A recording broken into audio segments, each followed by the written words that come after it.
being at Columbia means we are part of an academic research library.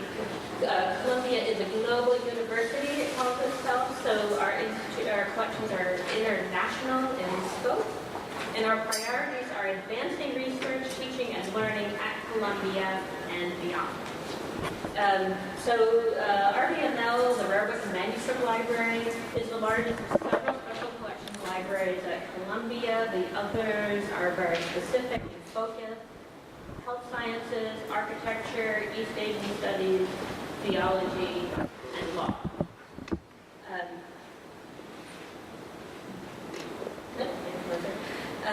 So we have very large and very diverse collections. We have 11 miles of shelving of archival and personal papers in about 3,500 different collections, 500,000 printed books in 34 collections, and many other kinds of things. Let's see. Manuscripts, books, medieval manuscripts, non-Western manuscripts, papyri, art, mathematical instruments, and ephemera. So we have many, many different ephemera collections, mostly organized by format. What I thought I would do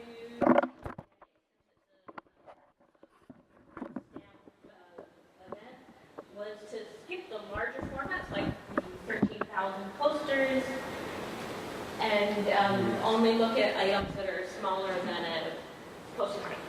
So we don't really collect stamps, or at least I didn't think we had any. Just a couple months ago, a collector who's a long-standing donor of books and archives mostly, talked me into taking of his very small stamp collection, he, his father, and his grandfather, 3 albums, and a little bit of other stuff, just as a sort of recognition of the sort of stamp collecting as a cultural phenomenon. And then I was also surprised, just looking in the online catalog. So it turns out stamps have also snuck into the collection with subject collectors. So, some people collect by format and some people collect by subject. Lester Zifrin collected the bullfighting. So just in 2012, we received his collection of 2,000 books, and there were some posters and some other things, including some stamps. So moving slightly up in size of money. So we don't really have a money collection, we have an agglomeration of stuff. It started because of Professor Edwin Seligman, who collected the history of economics, 35,000 printed books and broadsides and all sorts of stuff, and some currency. So here's early American currency. These are 2 different kinds of anti-counterfeiting techniques. Using intaglio printing, which was not so common in the U.S. at that time. And on the right, that leaf is created with nature printing. We've actually taken a leaf and made a printing block out of it, so it's unique and not copyable.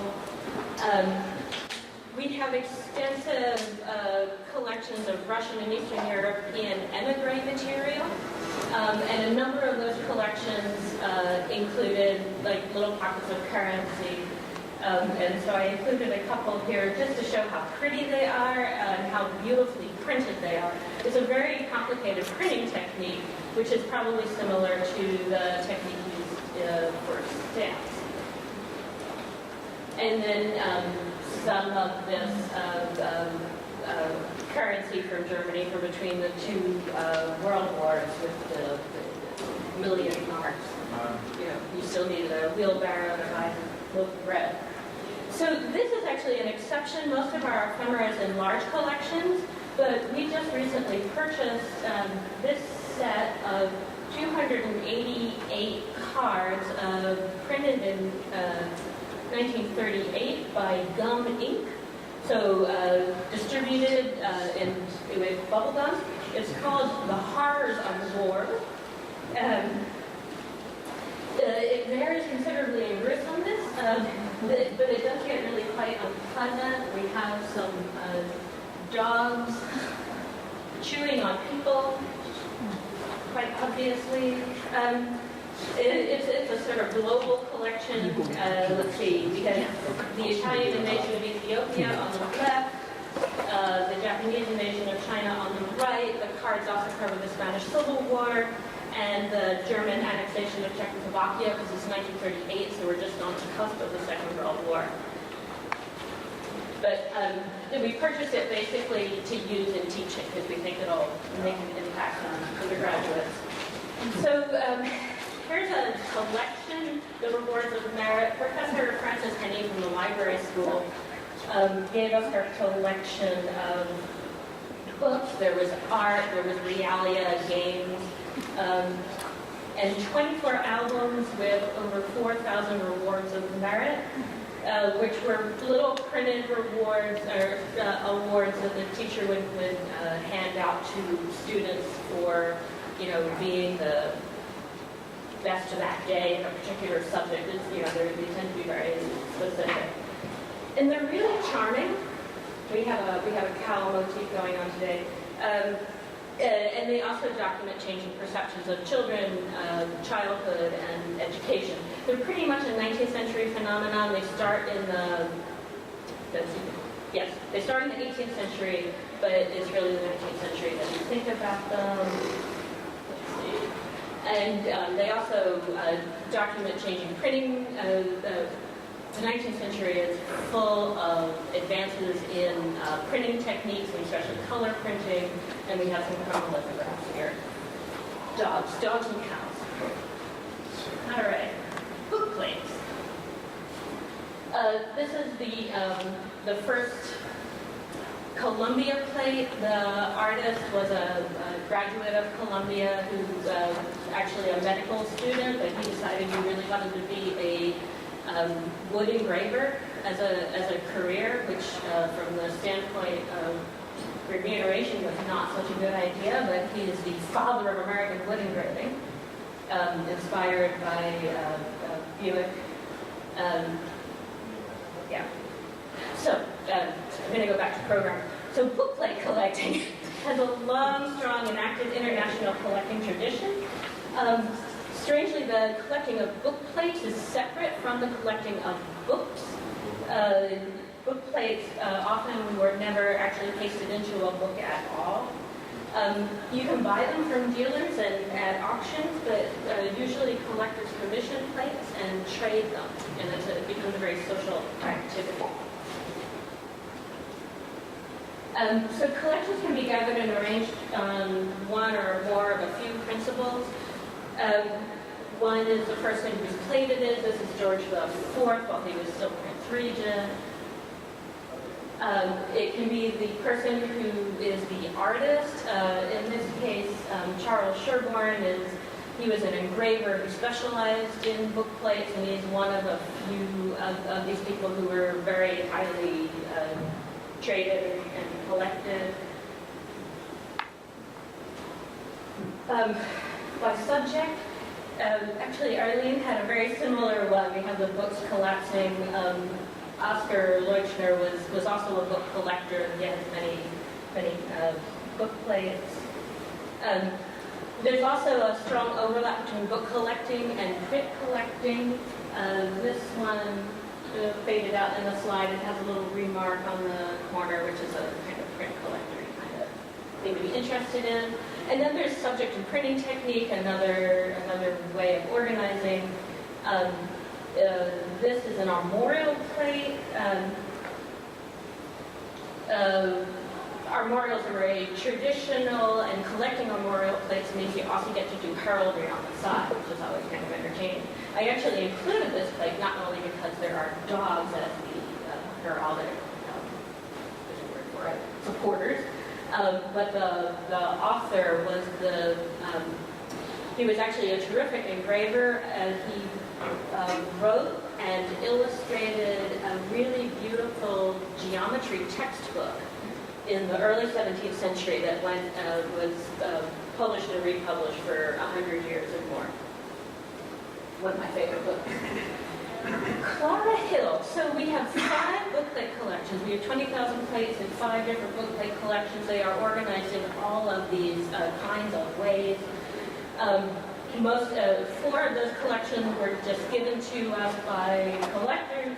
The 5th was assembled at Columbia. Clara Hill, though, was the librarian who amassed the largest part of that.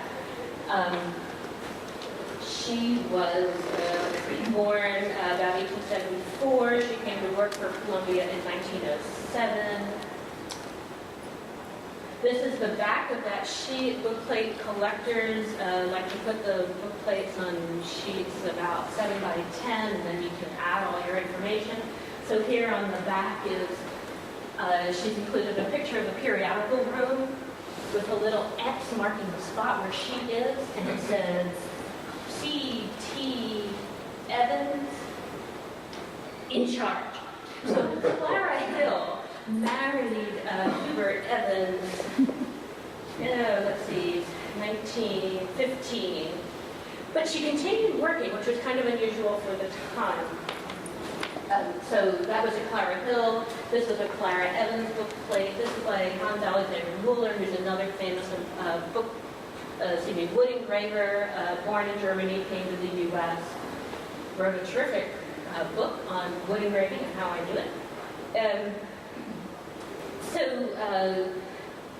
Hubert died sometime before the 1940 census, and Clara stayed on at Columbia. So bookplates give this really terrific opportunity to just fall down the internet hole and learn the stories about these people, especially now, Ancestry.com, they don't even have to be famous people, and we can piece their stories together. It's kind of wonderful.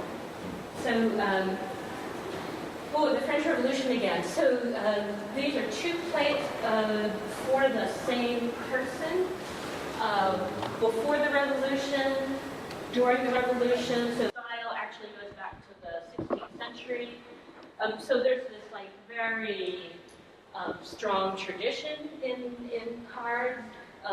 The suits that we use in the U.S. are the English suits, which are based on the French suits. Germany and other places have completely different ones. Let's see.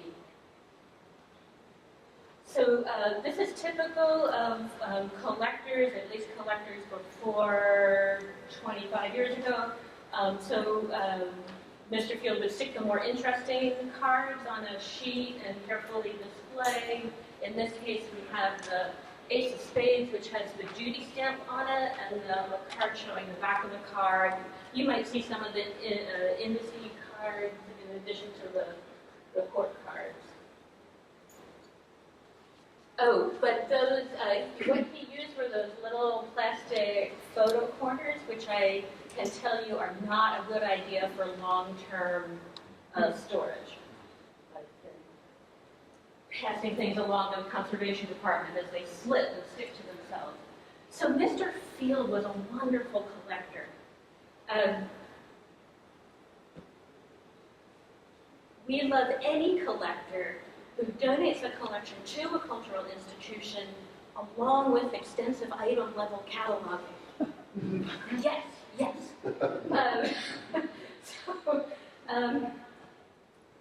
Because Mr. Field was not only collecting, but he was really studying the material that he collected, and I'm sure you were all like this. But Field learned to use a few clues that he had to place in date cards, tax stamps, watermarks, whether the corners are rounded, whether the court cards are double-headed, are all clues that he learned to interpret. He unfortunately never finished cataloging the collection, especially the modern cards, but what he left made it possible for us to service the collection. We took the information that we had the inventory, we took his information and created a spreadsheet with it, which is our basic tool. So these are 16th century unfinished cards survived in a book binding. These are about the earliest things in Mr. Field's collection.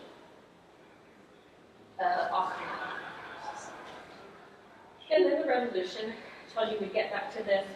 So the French during the Revolution, they kept coming out with these amazing reinterpretations of the court cards, so the kings, queens, and jacks have turned into philosophers and moral concepts.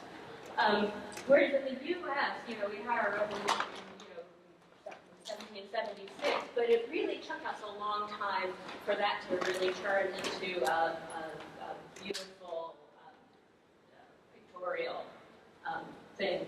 These colors, there's a whole style of card called no revoke to make it harder to make mistakes. Instead of just having the suits in black and red, the suits are in 4 different colors so that you can tell them apart easier. And the English cards had to pay duty. The duty stamp was on the ace of spades.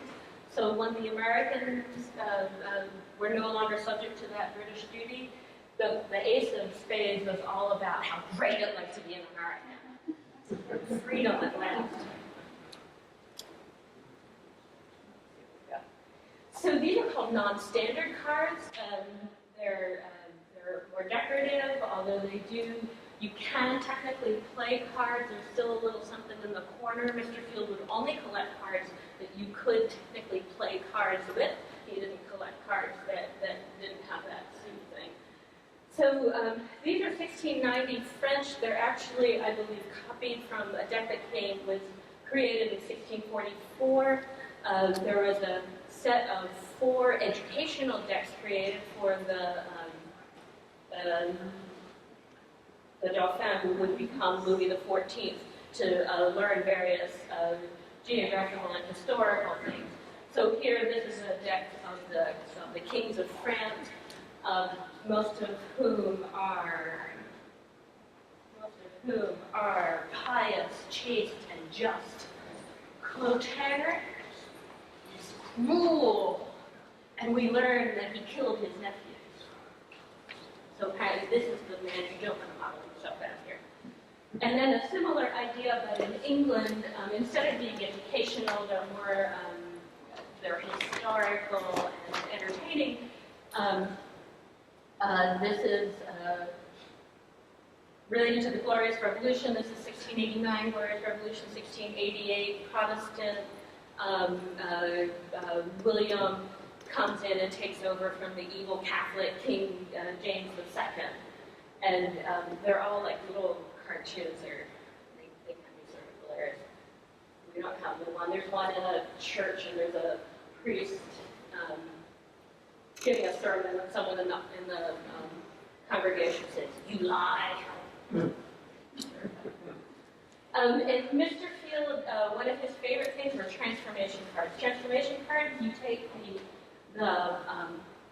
the cards here. Let's see, that's 6, and turn them into part of a design. This is a particularly pretty one. Mr. Field wrote the book on transformation cards, so I had to include these. So I've left out 2/3 of this collection. There's all the German and Italian stuff, the tarot cards, everything from 1860 onwards. I've heard that there are people who are interested in the 20th century.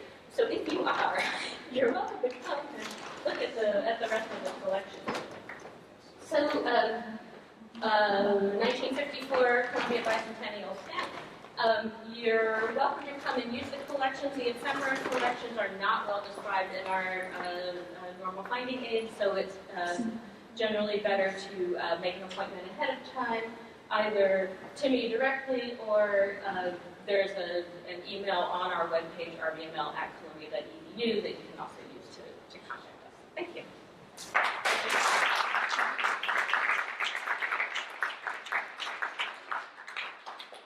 We must be grateful and thankful to the curators of these institutions of what was the seat of the Empire State, now the global metropolis. Yes. Yeah. Share themselves with us. Thank you very much. So leave you with a couple of thoughts. Join the Ephemera Society if you haven't already.